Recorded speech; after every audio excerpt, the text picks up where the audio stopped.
Before we get into today's episode of Chicago Bears Now, your boy's a little bit sick today, fighting through it. You know what'll make me feel a lot better? If we reach 46,000 subscribers, we'll continue to publish daily videos, the latest news, rumors. Even if I'm not feeling well, I got you guys covered. So hit that subscribe button. We're 84 subs away from 46K. Let's get there, and let's jump into today's video. Gonna do something a little bit different.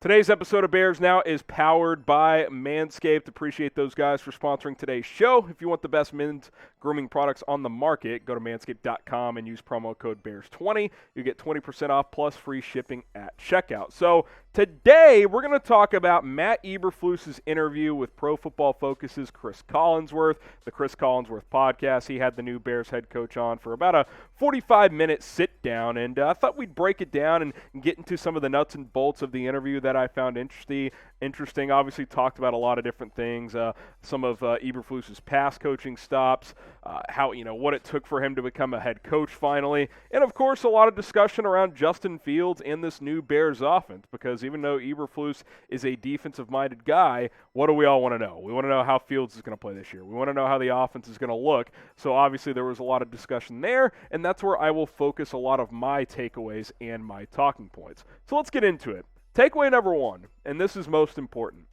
The Chicago Bears, Matt Eberflus specifically, are all in on Justin Fields. There's been these theories flying around. Maybe they don't believe in him. We'll get to Florio, fake news, later on in the show. But he put any of that to rest during this sit-down interview on multiple occasions. This is what really stood out to me. He's excited to get started talking about Justin Fields.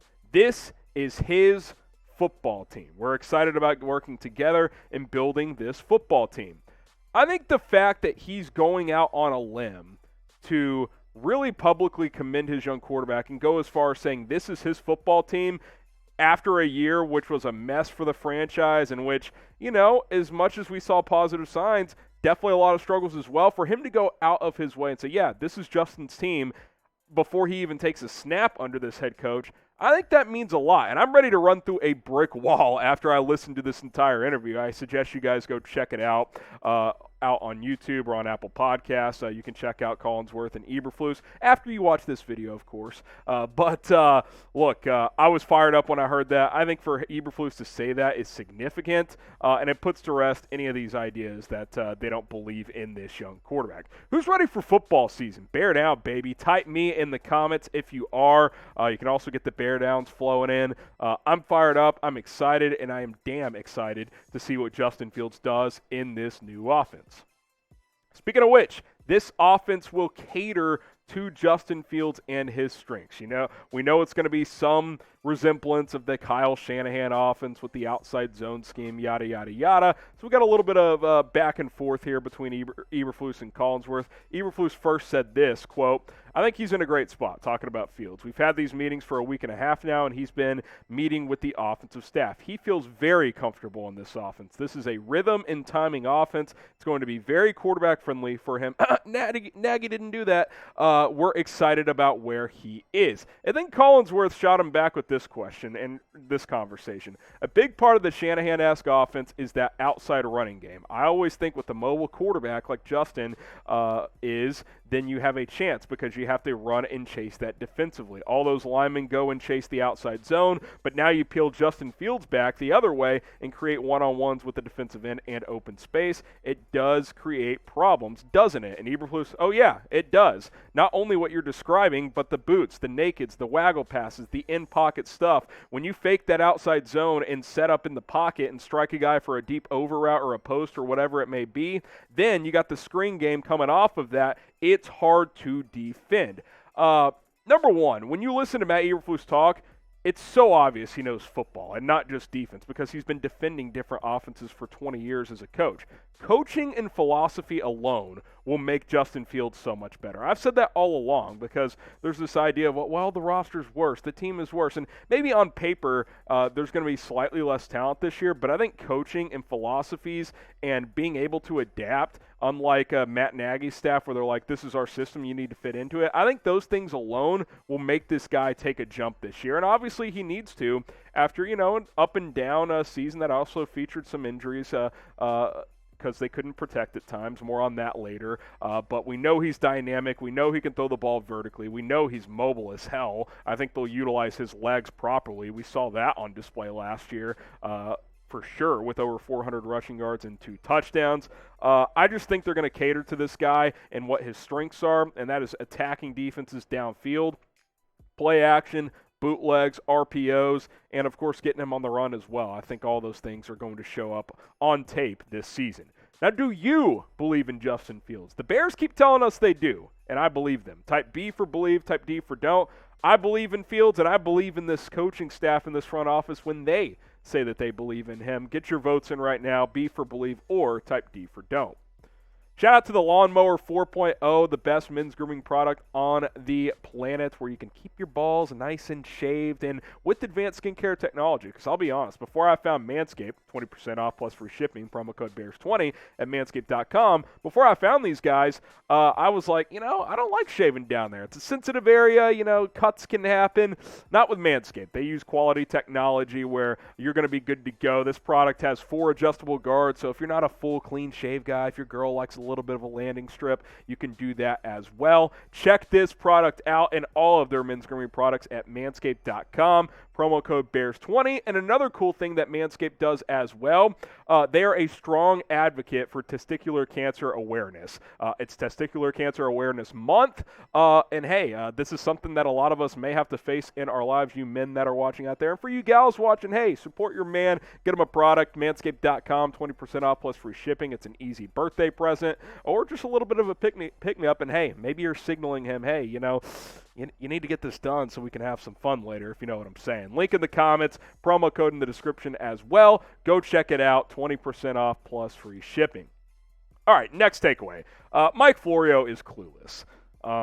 I'm not saying he never has good reporting or he never breaks stories or anything like that, but he hops on 670 The Score in Chicago and just starts speculating, and it's completely not true. Here's what he said when they were asked about the state of the Bears team and Justin Fields. He said this, quote, "There's a fine line between deliberately taking a step back and tanking. Feels like the Bears are deliberately taking a step back. The problem is usually teams that do that when they don't have a quarterback they believe in, because part of the setup is we will be so bad that a quarterback that then becomes our franchise foundation." So basically what he's saying is we'll just be bad and then we'll get a new quarterback next year. Then he adds this. Maybe that's the hidden message here. They don't believe in Justin Fields, this new regime, because if they did, would they be tearing everything else down or would they be building everything else up? Because if your team stinks, Justin Fields is going to have a rough year. Maybe this is step one toward moving on from Justin Fields. This is simply a false theory by Mike Florio for a lot of reasons. Number one, and most importantly, the Bears continue, like we just saw with Matt Eberflus, to tell us that they believe in Fields. The head coach just said this is his football team. So I don't believe – this is just a bad theory by Mike Florio. Now, he wasn't reporting this as fact, but this is just a lazy take by him. Yeah, have the Bears been, big spenders and super splashing free agency? No, they haven't. They've been deliberate with how they've spent their money because this is not a roster that can be built overnight, and the draft is coming up as well. I think the Bears easily could make some more signings after the NFL draft. Now, I will say this. I would like to see them add a piece or two for Fields, which I believe they will, whether it's in the draft or in free agency. Probably need at least one more lineman, if not two. Another receiver would be nice, but those things are going to come. Guys, this roster is not it could not play a game right now. And Ryan Poles knows that. He's going to get through this draft, see what they come up with, and then, attack that next wave of free agency by adding a few more pieces. Will Justin Fields have a ton to work with this year? No, but the Bears were kind of incapable of giving him a ton this year. $50 million in dead cap. Shout out Ryan Pace. This is kind of a 2-year rebuild process. Next year is when they'll be able to be very aggressive, but that doesn't mean they don't believe in Fields. It's a lazy theory by Mike Florio, and quite frankly, it's why you should subscribe here, because if you want top Bears analysis, opinions, news, and rumors, and more videos, we got you covered. Like we said off the top of the show, we're closing in on 46,000 subscribers. Help us out, hit that big red button, and we will continue to give you daily videos and accurate, informed opinions. Okay, next takeaway. Clearly, the Bears are relying on the draft. We've kind of known that. Ryan Poles told us from day one during his open press conference after he got the job is, hey, we're going to attack the draft. That's where we believe in building a football team. But Matt Eberflus kind of echoed that. Here's what he had to say, quote, "We've positioned ourselves in free agency to go best player available in the draft. I like going BPA. The draft is so deep at receiver, offensive line, defensive back. We feel that it's a good draft for where we are at with pick number 79, number 48, and number 71. We feel pretty good that we're going to pick up 3 starters there, or at least the potential of 3 starters with their development." You need to hit on 2 of these 3 picks, I would say.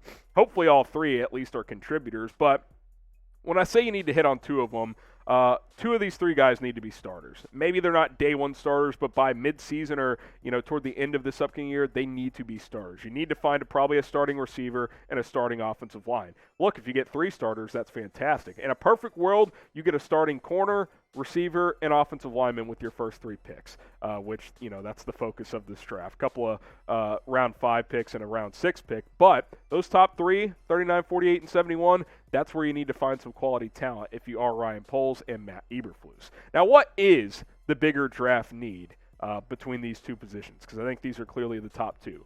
OL, offensive line, WR, wide receiver. I think it's O-line, but you definitely need both. I'd be fairly surprised if 2 of the 3 picks on day 2 were not an offensive lineman and a wide receiver. Let us know how you guys feel about this one.